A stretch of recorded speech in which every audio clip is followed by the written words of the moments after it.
Geez, Joey. Thank you. I had a heart attack. When did you get here? 30 seconds ago? I think you told us to meet at 7, remember? I'm sorry, man. I lost... It's been a long day. You don't have to apologize to me, Thomas. I mean, I understand. You know, the breakup with you and Jennifer was just yesterday, and these things take a lot of time, to adjust. I heard alcohol helps. I don't feel like drinking. Okay, you don't feel like drinking, so how about we play some Call of Duty? I don't know. No, I don't want to do that either. Okay. Well, the Chiefs and the Steelers are playing tonight, so we could go out and watch them. No. So you don't want to go out, you don't want to stay in, you don't want to get wasted, and you don't want to take it easy. So what do you want then? Do you want to sit here and listen to me tell you why relationships are ultimately stupid and you shouldn't be upset over one girl? Well, I definitely don't want to hear that. Well, too bad. All right? You know what your problem is? You fell for society's greatest lie. You fell in love. And I told you before you even began to date Jennifer that love is just friendship mixed with jealousy and hatred and ultimately heartbreak. Fine, I'll bite. Why is love society's greatest lie?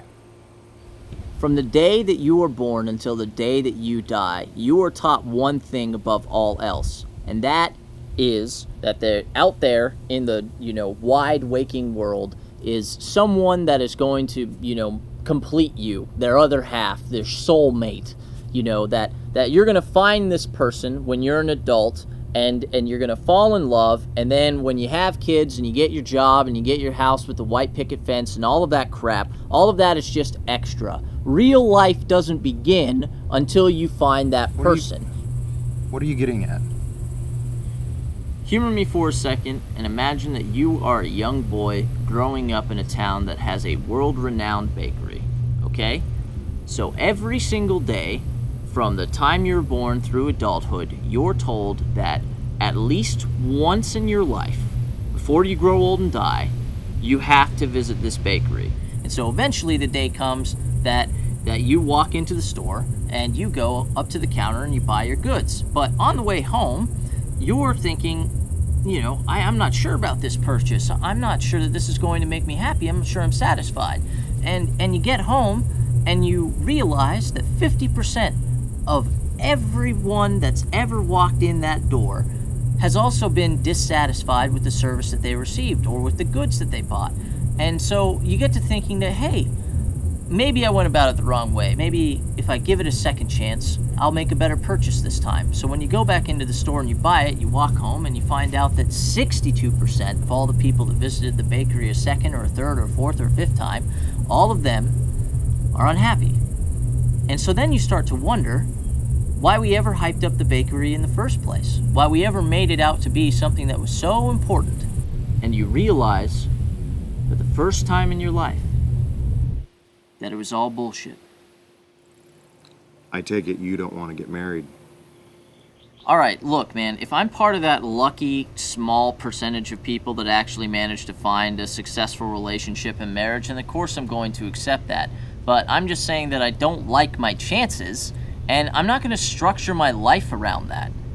So you don't think that there's someone out there just for you? I didn't say that. You implied it at least. So you don't think that you have a soulmate out there?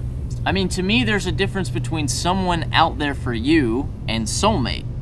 And what's that? Do you really think that she's the one for you? Yes. Singular? Yes. What are the characteristics that make her special? Why is she so important to you besides the fact that she is A, woman, and B, not ugly?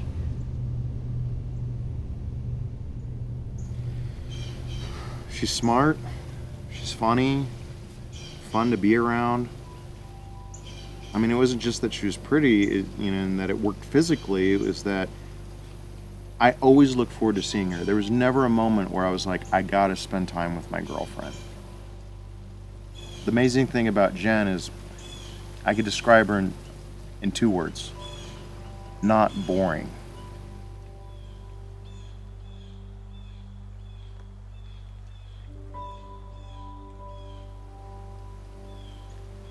And I blew it.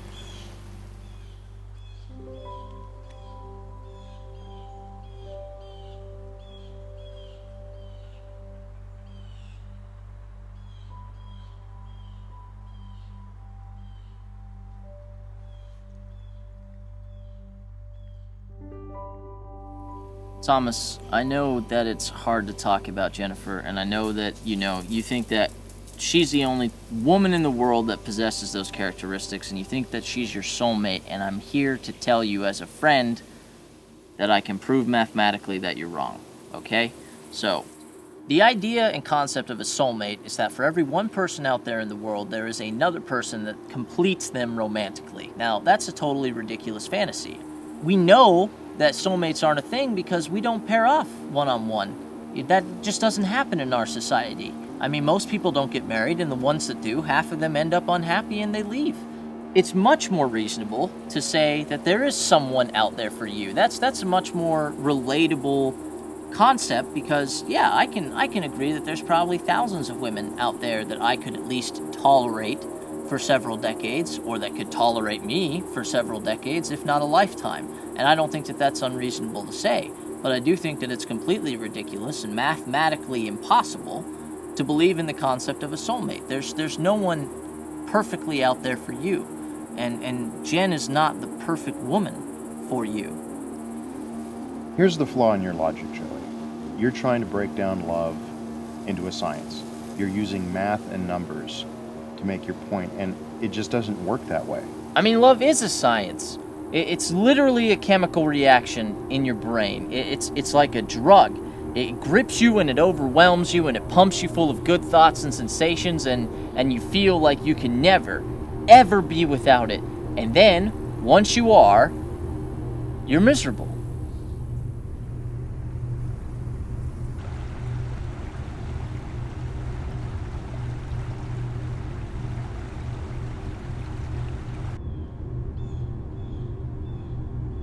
Maybe that's so, but you're trying to explain the how and not the why. You're making it objective when love is subjective. Love is kinetic, love is spiritual. Love is that feeling you get when someone touches you, when someone holds you. It's why a mother cares for her unborn child. And that's it. That's love is the thing that binds all of us as a people. Love is a garden. Sure, you could go around naming all the plants and naming all the insects and why they are the way they are, but you have to concede that they're all interconnected. All right. Ignoring for a moment that love is a garden is literally the most hippie thing that I think I've ever heard you say to me. If love is truly a garden, then we are the worker bees that hop from plant to plant. All right, we don't love because we want to. We love because we are programmed to do it.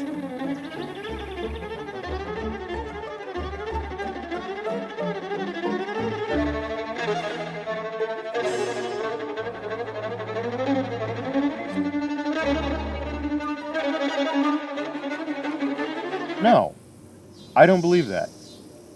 I can't believe that. I refuse to believe that we are just slaves to a condition. But you are a slave to the condition, Thomas. I mean, you All right, that's enough. Yes, I love Jen. I still do. And it hurts horribly. And I loved her because I wanted to. I pursued a relationship because I wanted to. And I would have rolled the dice on marriage because that's how I feel. Yeah, the statistics suck. And maybe a part of the process is based on biology. But that doesn't change a damn thing. How could it not? I'm telling you that your feelings for Jen are just part of an evolutionary drive, and that there are literally thousands of other women out there that could satisfy that drive for you. And I'm telling you that you're wrong.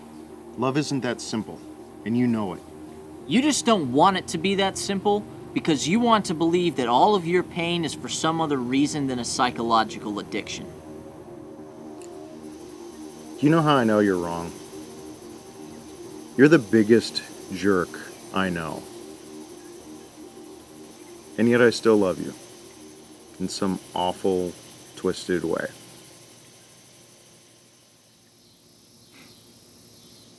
Maybe.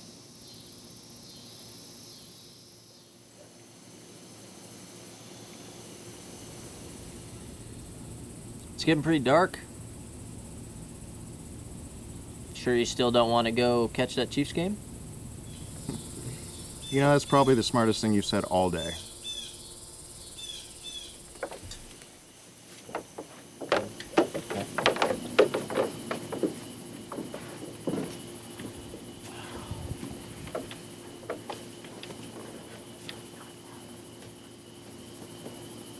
Think the Chiefs will actually win tonight?